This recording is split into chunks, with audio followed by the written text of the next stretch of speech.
উপপাদ্য 1.4 √2 অপৰিমেয় আমাৰ ইয়াত প্ৰমাণ কৰিব লাগে বা দেখুৱাব লাগে √2 এটা অপৰিমেয় এতিয়া আমি প্ৰমাণ কৰিম যে প্ৰমাণ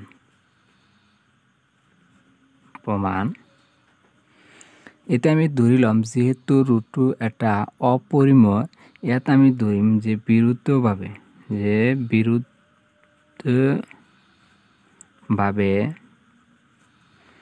ধৰা হ'ল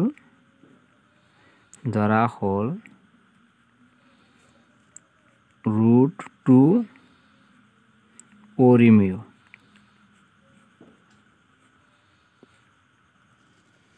আমাৰ ইয়াত দিয়া আছিল √2 এটা কি অপৰিমেয় কিন্তু এটা আমি কি ধৰিলো যে √2 এটা পৰিমেয় যেহেতু √2 পৰিমেয় বুলি ধৰিছো গতিকে ইয়াৰ আমাৰ কি হৈ গ'ল অপোজিট অৰ্থাৎ বিৰুদ্ধভাৱে হৈ গ'ল সেই কাৰণে আমি ইয়াত লিখিছো বিৰুদ্ধভাৱে ধৰা হ'ল √2 পৰিমেয় এতিয়া যদি কোনো এটা পৰিমেয় সংখ্যা হয় সেই পৰিমেয় সংখ্যাক আমি p/q লিখিব পাৰো গতিকে আমি ইয়াত লিখিব পাৰো যে √2 is equal যে a/b ইয়াত কি লিখিলো a/b যত a আৰু b সহমৌলিক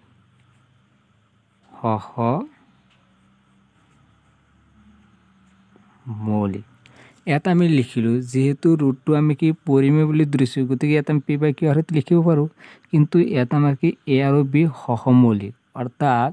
যে a1 বাহিৰে a আৰু b অন্য কোনো উৎপাদক নাই তেতিয়াহ'লে চোৱা ইয়াত আমাৰ কি আহিলে এতিয়া আমি এই সংখ্যাটো লিখিম যদি আমি দুয়ো পক্ষত অৰ্থাৎ দুয়ো সাইডত আমি কি কৰি দিও স্কয়াৰ কৰি দিও তেতিয়াহ'লে ইয়াত আমাৰ কি হ'ব √2 স্কয়াৰ আকৌ ইয়াতে আমাৰ কি কৰিব লাগিব a/b স্কয়াৰ এফালে আমি স্কয়াৰ কৰিছো গতিকে আমাৰ ইয়াতে আমাৰ স্কয়াৰ কৰিব লাগিব গতিকে ইয়াত তোমালোকে লিখিব পাৰা যে উভয় পক্ষত বৰ্গ কৰি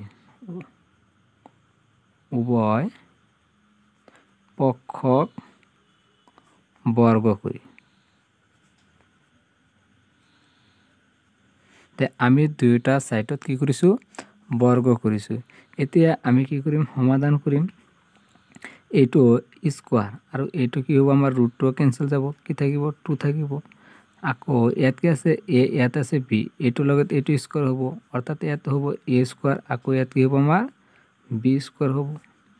এতিয়া যদি আমি এইটো লগত কি আছে হৰণ আছে ইফালে আহি কি হ'ব আমাৰ পূৰণ হ'ব গতিকে হ'ব 2b square is equal a square এতিয়া আমি এইখিনি মানে কি বুজিব ধৰি লোৱা হ'ল এটো কি আমাৰ ইকুৱেশন নম্বৰ 1 ধৰা হ'ল এতিয়া আমি আগতে আমি কি জানো অৰ্থাৎ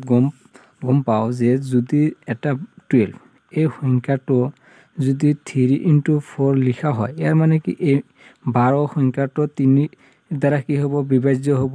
আকৌ কি 4 দ্বাৰাও বিভাজ্য হ'ব অৰ্থাৎ সম্পূৰ্ণভাৱে আমাৰ এই দুয়োটা সংখ্যাৰে হৰণ যাব এই দুয়োটা সংখ্যাৰে এই 12ক আমি হৰণ কৰিব পাৰো তেতিয়াহ'লে চোৱা ইয়াত আমি কি লিখিব পাৰো যেহেতু আমাৰ কি আছে এইটো 2 এটা অখণ্ড সংখ্যা আকৌ কি b এটা যদি আমি অখণ্ড সংখ্যা ধৰি লও এই দুইটা সংখ্যা কি হ'ব আমাৰ 2 এই স্কয়াৰটো আমাৰ কি সম্পূৰ্ণভাৱে বিভাজ্য হ'ব গতিকে ইয়াত আমি লিখিব পাৰো যে a স্কয়াৰ এতেকে a স্কয়াৰ 2 ৰে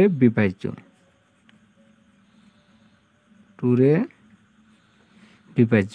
এতিয়া আমি ইয়াৰ আগতে এটা উপপাদ্য পাইছিলো যদি a স্কয়াৰটো আন এটা সংখ্যাৰে বিভাজ্য হয় তেতিয়াহ'লে a ও আমাৰ কি হ'ব সেই সংখ্যাৰে 2 ৰে কি হ'ব বিভাজ্য হ'ব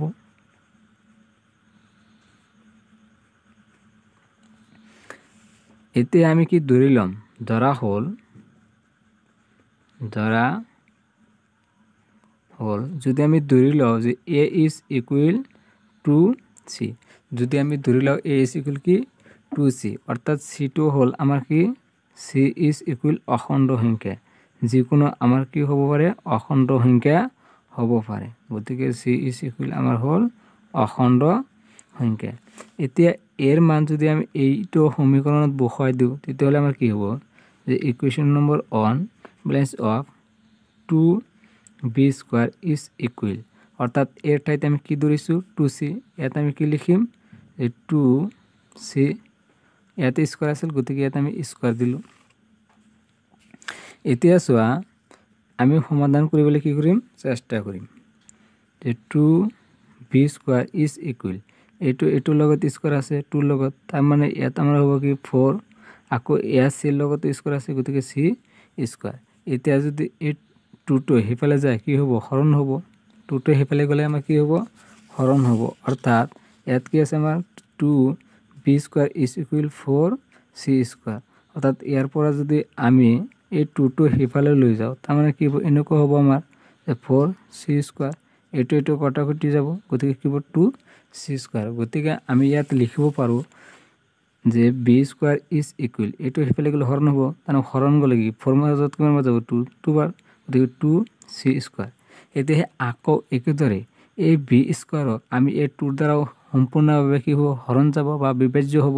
আকৌ c স্কোয়াৰৰ দ্বাৰাও আমাৰ কি হ'ব সম্পূৰ্ণভাৱে বিভাজ্য হ'ব। গতিকে আমি লিখিব পাৰোঁ যে বি স্কোয়াৰ 2ৰে বিভাজ্য, 2ৰে বিভাজ্য, অৰ্থাৎ এই বি স্কোয়াৰটো আমাৰ এই 2ৰে কি হ'ব সম্পূৰ্ণভাৱে হৰণ যাব। এতিয়া উপপাদ্য 1.3 মতে আকৌ যেহেতু আমাৰ এই বি স্কোয়াৰটো আমাৰ 2ৰে বিভাজ্য, গতিকে এই বি স্কোয়াৰৰ ঠাইত আমাৰ এই বিটো আমাৰ কি হ'ব 2ৰে বিভাজ্য হ'ব, বিভাজ্য। গতিকে চোৱা আমাৰ ইয়াত কি লিখা আছিল যে এ আৰু বি সহমৌলিক, আমি এ আৰু বি সংখ্যাটো সহমৌলিক ধৰিছিলোঁ, অনৰ বাহিৰৰ উৎপাদক নাই, কিন্তু ইয়াত এ আৰু বিৰ আমাৰ উৎপাদক কি আহি গ'ল কমন এটা সাধাৰণ উৎপাদক 2 আহিল। গতিকে ইয়াত আমি লিখিব লাগিব যে গতিকে এ আৰু বিৰ সাধাৰণ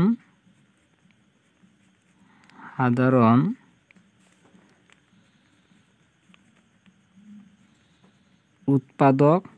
2, অৰ্থাৎ এ আৰু বিৰ সংখ্যাটোৰ সাধাৰণ উৎপাদক আমি কি পালোঁ কমন, ইয়াতে আমি কি পাইছোঁ 2 পাইছোঁ, আকৌ চোৱা ইয়াতো আমি কি পাইছোঁ 2 পাইছোঁ, গতিকে এই দুটাৰ সাধাৰণ কমন উৎপাদক আমি 2, গতিকে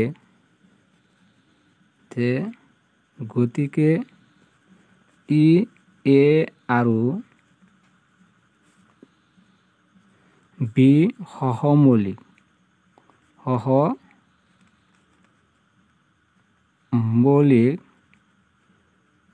এই সত্যটোক বিৰোধ কৰে,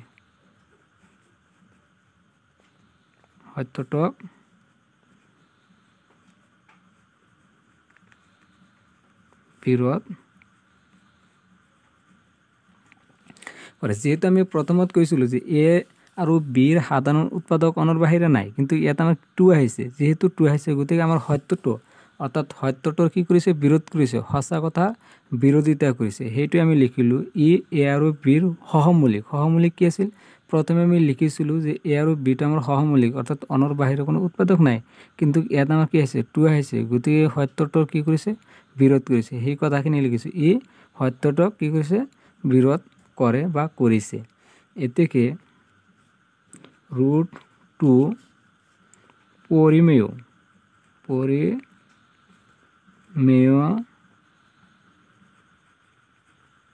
বুলি কৰা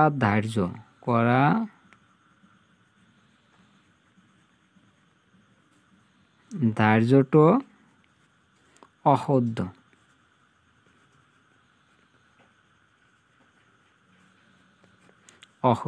সেয়ে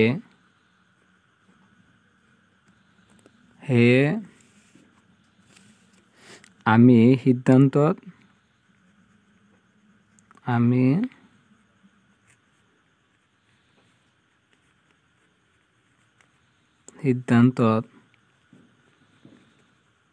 উপনীত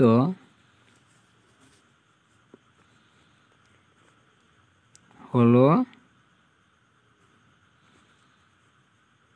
যে √2 অপরিমেয়।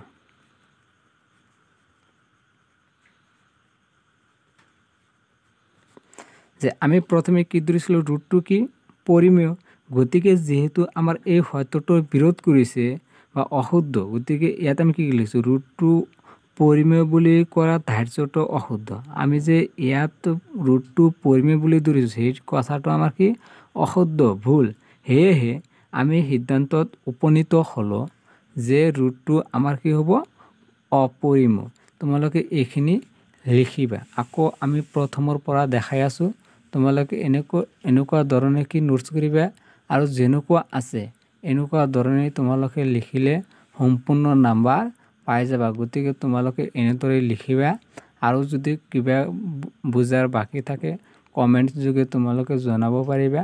আৰু আমি তোমালোকক সমাধান দি থাকিম। আৰু লাগিলে কোনো এটা প্ৰশ্ন বাকী থাকিলে তোমালোকে কমেণ্ট যোগে জনাব পাৰিবা আৰু চেনেলটো ছাবস্ক্ৰাইব কৰিবা। Bye bye.